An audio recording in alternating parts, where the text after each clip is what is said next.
जो उन्होंने अपने साक्षी बनाए हैं आदरणीय धर्मदास साहिब जी बांधवगढ़ वाले, उनको परमात्मा मथुरा में मिले, जहाँ पर वो अपने हिंदू धर्म के गुरुओं द्वारा बताई हुई साधनाओं के आधार से तीर्थ यात्रा पर निकला हुआ था।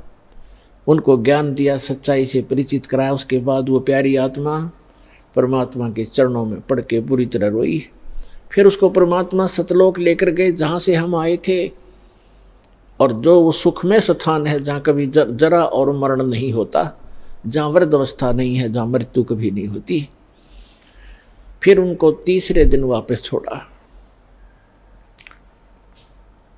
तो वो परमात्मा कबीर साहिब के गवाह बने कि परमात्मा कबीर आप ही परमात्मा हो। क्या बताया है कि आज मोए दर्शन दियो जी कबीर, आज मोए दर्शन दियो जी कबीर, अमर लोक से चलकर आए काटन इस काल की जंजीर। अमर लोक से चलकर आए आप सीधे सहसरी जाते हैं। तो पुण्यात्मा उसके पश्चात उन्होंने अपने गवाह बनाए आदरणीय स्वामी रामानंद जी काशी वाले। उनको सचखंड लेकर गए। वो योगी पुरुष अपने आप में योगी पाक रहे थे। चारों वेदों और गीता पुराण आदि के वह ब्रह्मज्ञ ज्ञाता प्रसिद्ध हो रहे थे। जब परमात्मा ने बताया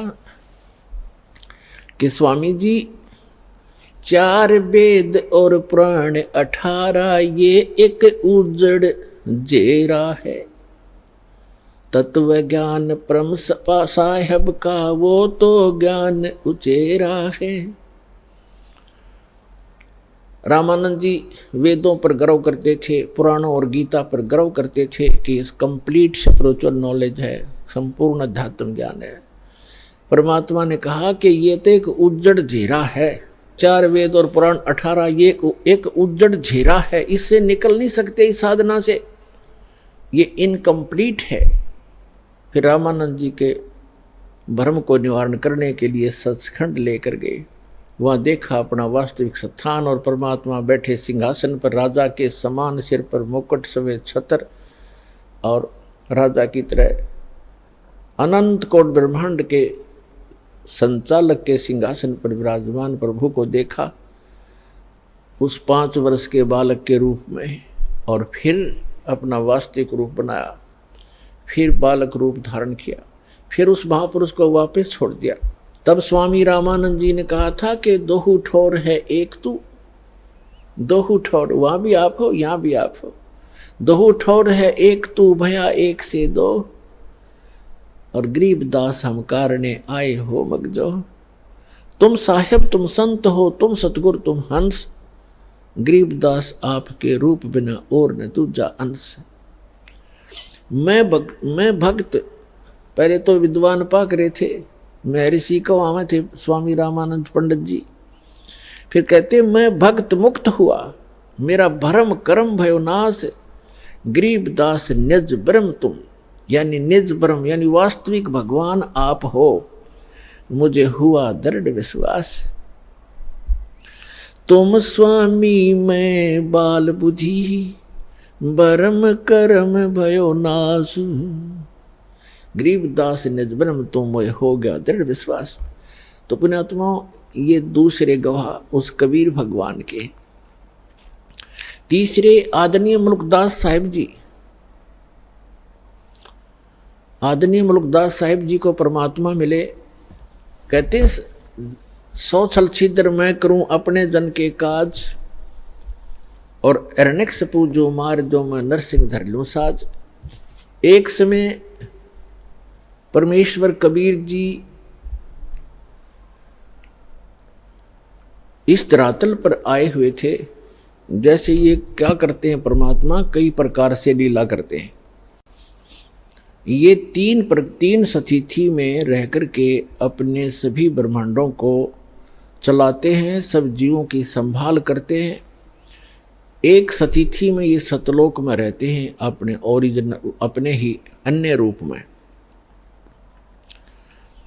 और दूसरी सतिथि में वो क्या करते हैं, प्रत्येक युग में एक बालक रूप धारण करके और किसी सरोवर में कमल के फूल के ऊपर आकर विराजमान होते हैं, जिस कारण से वो नारायण कहलाते हैं। नार माने जल, आयन माने उस पर आकर निवास करने वाला, इसलिए सत्यनारायण कहलाते हैं। सत्यनारायण माने अविनाशी परमात्मा।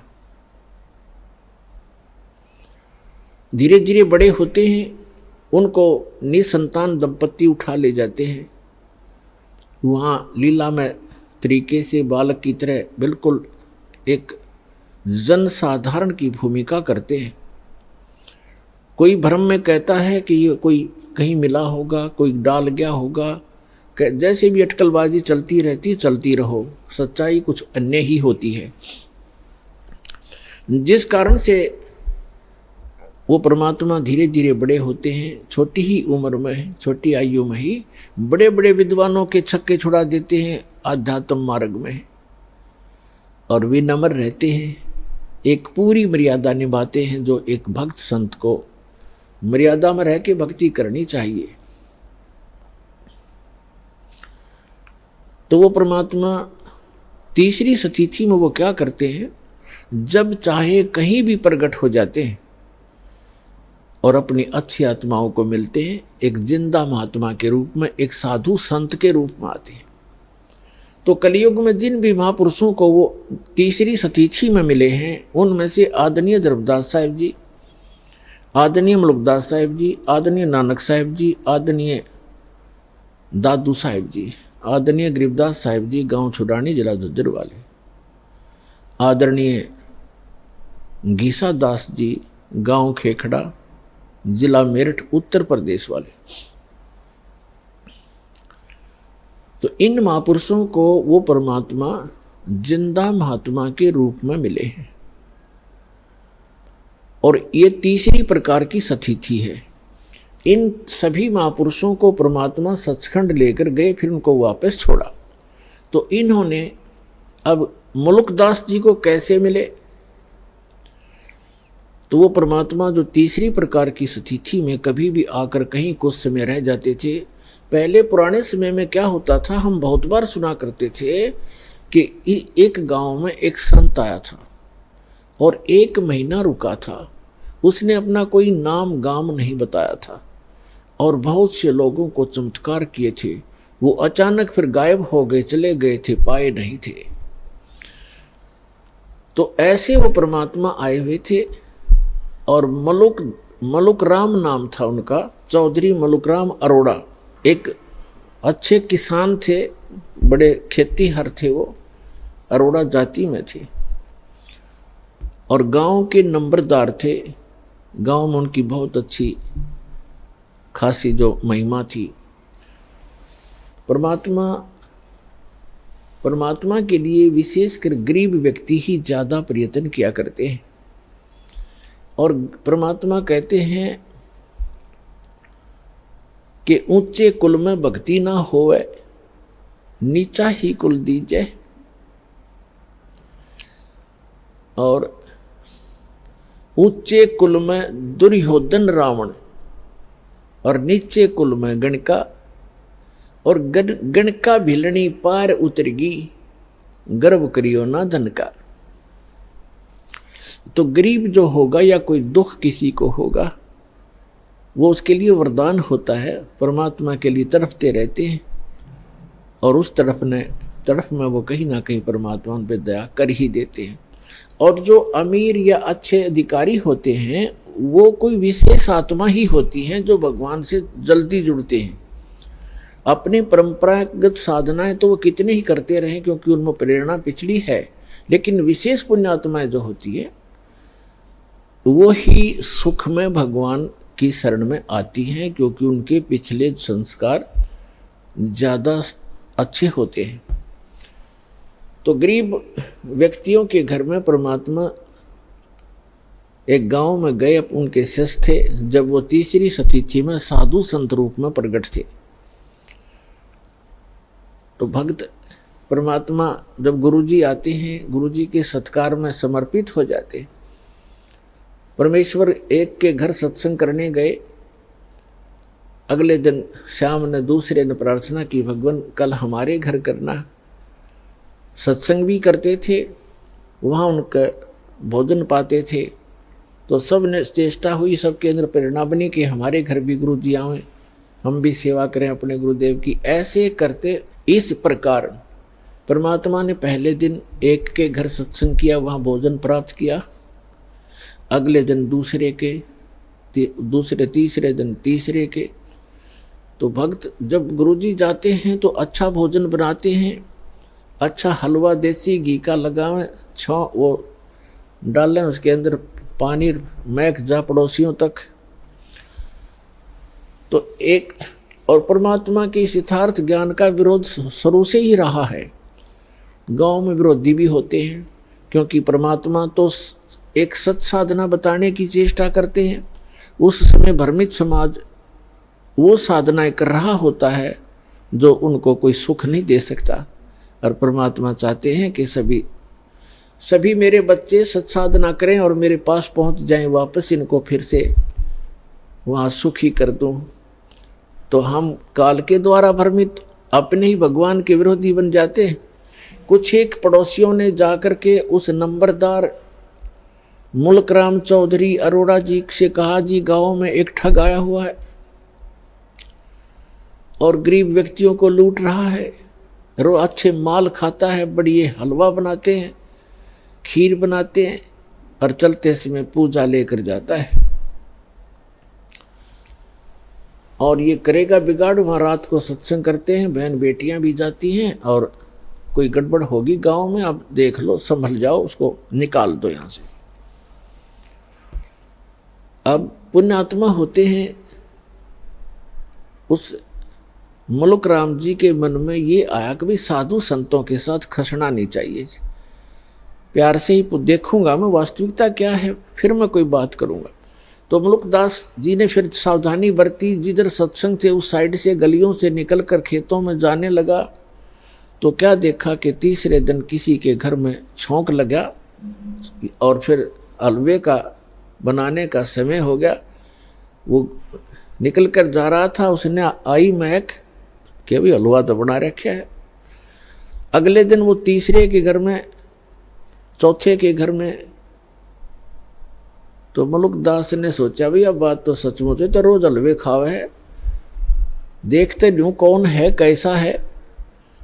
तो परमात्मा बैठे थे, ए ठगवाड़ा ठगी देश, उसको पहचान ले तो फिर हम पारे हो जाएं। हम पहचान ही नहीं पाते उस परम पिता को, हम अपनी अटकलों से उसकी डेफिनेशन बनाए बैठे हैं। अब मुल्कदास ने जाकर देखा, एक सिंपल सा आदमी बैठा है, दाढ़ी मूछ बड़ी हुई है, सफ़ेद से कपड़े पहना है, गले में माला डाली है, जैसे एक साधु संत सा दिख है। मुल्कदास ने कहा कि ए भक्त, आप ये क्या कर रहे हो?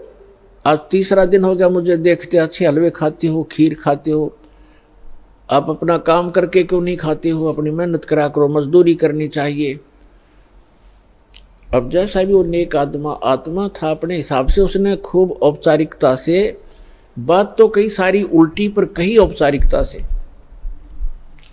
तब परमात्मा ने कहा, देखो भक्त, देखो चौधरी साहब, मुझे तो भगवान बगैर किए ही दे रहा है, खूब खीर खाता हूँ, हलवे खाता हूँ, परमात्मा के गुण गाता हूँ। यदि सभी लोग, सभी संसार भगवान की भक्ति करे जैसे मैं कर रहा हूँ, तो सभी को हलवे रोज ही मिल जाए।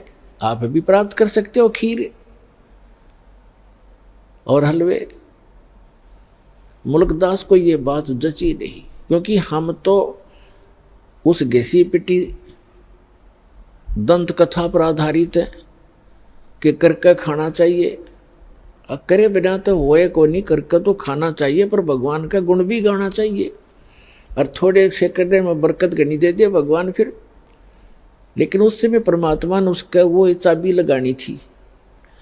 तो वो कहने लगा कि क्या तेरा भगवान मुझे खिला देगा बैठे को? परमात्मा बोले कि आप विश्वास करोगे तो अवश्य खिला देगा।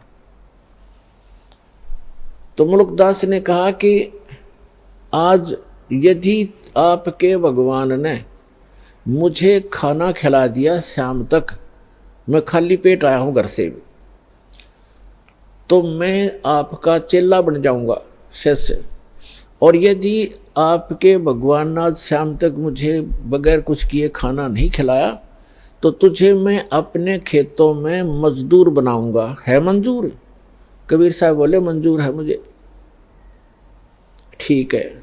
अब चौधरी साहब चले गए। पहले बड़े वन होते थे, जंगल होते थे, गांव के खेतों से भी थोड़ी दूरी पर जंगल होते थे, चारों तरफ वन। अपने खेतों के दूसरी साइड में चले गए जहां पर कोई देखे नहीं, और जंगल में जाकर एक वृक्ष के ऊपर चढ़ गए, ऊपर जाकर बैठ गया। अब ठीक है, दोपहर के 10-11 बजे सी वहां गडरिए आ गए। ये भेड़ बकरी चराने वाले, वो कुछ गाय भी साथ में रखते हैं, गौवें भी। उनका कोई त्योहार था। उन्होंने अपने एक साथी से कहा कि आप यहाँ खीर बना लो। वहीं पर एक कुआं था छोटा सा, ये कुआं है यहाँ पर, इसमें से जल ले और यहाँ खीर बना लो इस वृक्ष के नीचे, उसी वृक्ष के नीचे जिसपे वो चौधरी साहब बैठे थे। और हम जा रहे हैं, पशुओं को चरा लेंगे, फिर हम आ जाएंगे 1-2 घंटे में, 12 बजे से। वो कहने लगा ठीक है।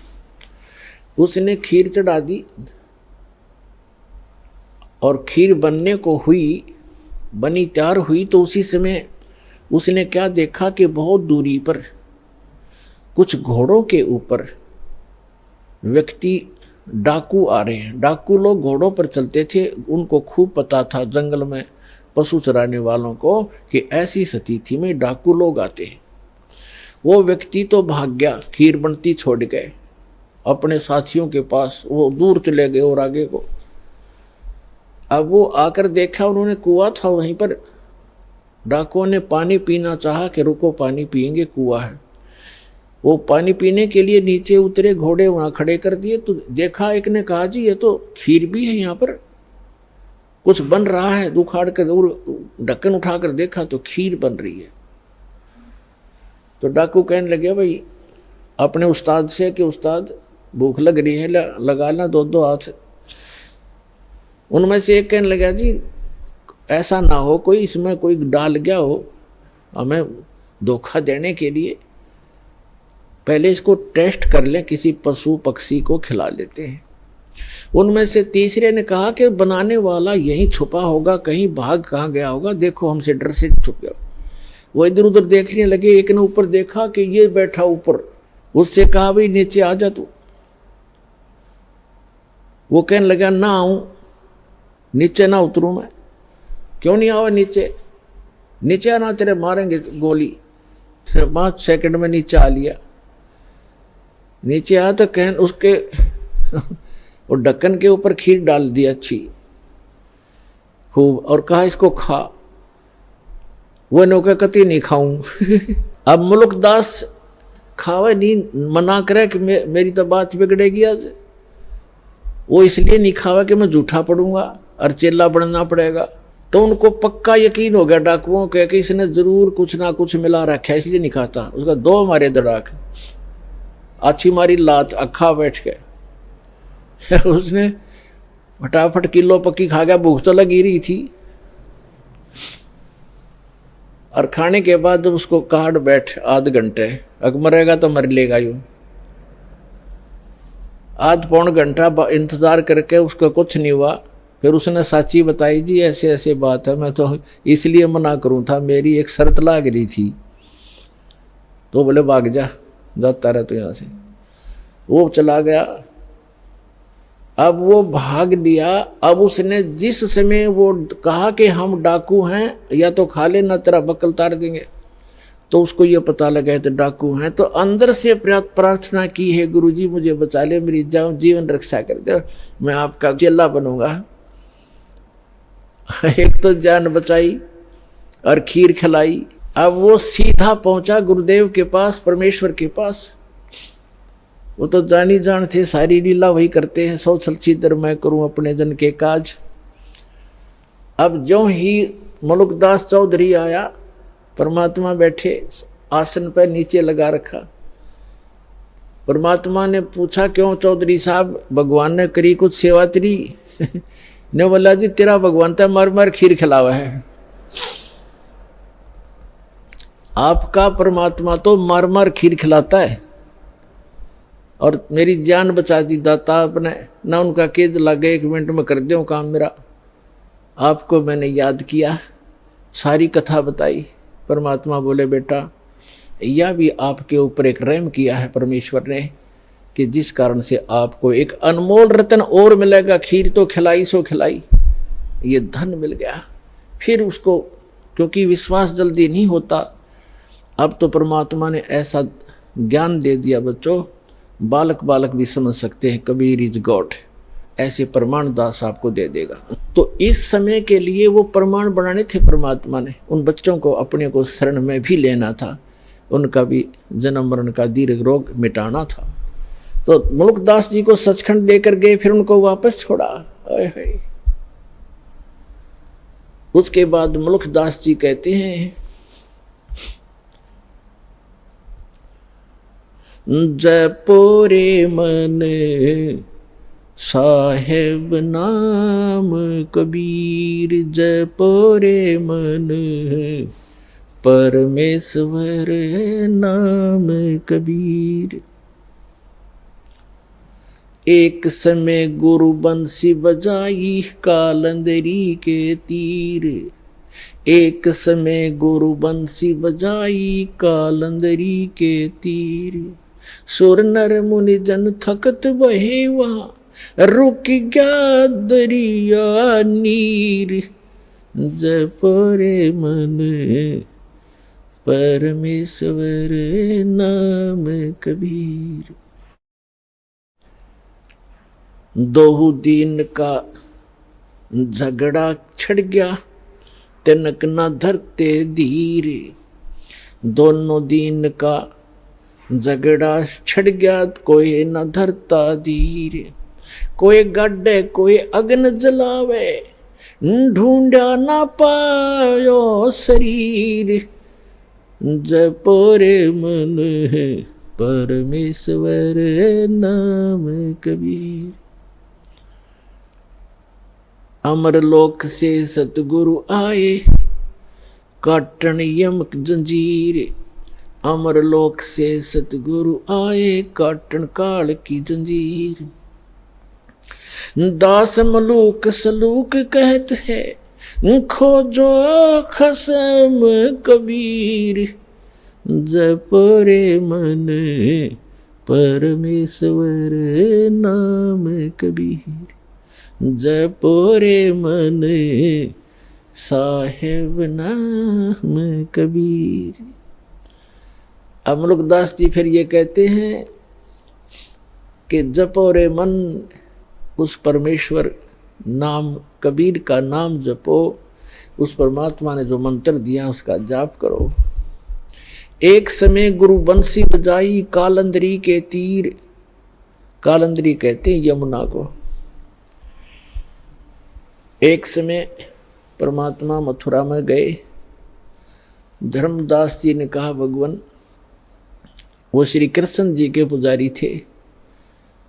धर्मदास जी ने कहा भगवान श्री कृष्ण भगवान थे, यहाँ गव्वें चराया करते थे और ऐसे ऐसे बहुत सी, और जमुना के अंदर नहाया करते थे। वो ऐसी बंसुरी बजाते थे, गव्वें भी खींची आ जाती थी, ग्वाल बाल भी उसको उनके मुख की तरफ देखते रह जाते थे। तो परमात्मा ने कहा ठीक है बच्चा, क्या बंसुरी बजाने से और गव्वे और ग्वाल बालों के खींचे आने से ही भगवान सिद्ध होता है? नहीं, वो तो भगवान थे, वो तो भगवान थे, लाला जी था ना। अब परमात्मा ने सोचा भी इस बोले भगत को कैसे समझाऊं, कौन से तरीके अपनाऊं, क्योंकि प्रमाण बिना जीव बहुत देर से मानता है। तो परमात्मा ने कहा भी, वो जमुना कहा कि जी इधर थोड़ी सी दूरी पर है, वहां चलते हैं। अब परमात्मा ने ऐसे हाथ किया, एक बंसुरी आ गई अपने आप, ये बंसुरी बजाते हैं। और परमात्मा ने जब सुर भरा बंसुरी का, पूरे ब्रह्मांडों में गूंज गई। ऊपर से देवता लोग आकर भी चारों तरफ आकाश में सामने सुनने के लिए अपने अपने वाहनों पर खड़े हो गए। धर्मदास जी देखने लगे कि स्वप्न है या क्या है। फिर क्या देखते हैं कि जमुना नदी का जो जल बह रहा था प्रवाह, वो भी रुक गया उस मालिक की, उस बंसुरी की धुन सुनने के लिए। धर्मदास हक्का बक्का रह गया और चरणों में गिर गया। तो पुण्यात्मा मुल्कदास जी उस चीज का वर्णन करते हैं। एक समय गुरु बंसी बजाई कालंदरी को तीरी, सुर नर मुनि जन थकत बहे वो, रुक गया दरिया नीर, जपरे मन समरथ नाम कबीर। फिर बताते हैं कि दोनों दिन का झगड़ा छिड़ गया और तनिक न धरते धीर, कोई गड्ढे कोई अगन जलावे और ढूंढा ना पाया शरीर। परमात्मा सह शरीर आए थे तो आपको बहुत बार दास ने प्रकरण सुनाए हैं, बताए हैं। अब वो गए कैसे थे यहां से? सह शरीर आते हैं, सह शरीर जाते हैं।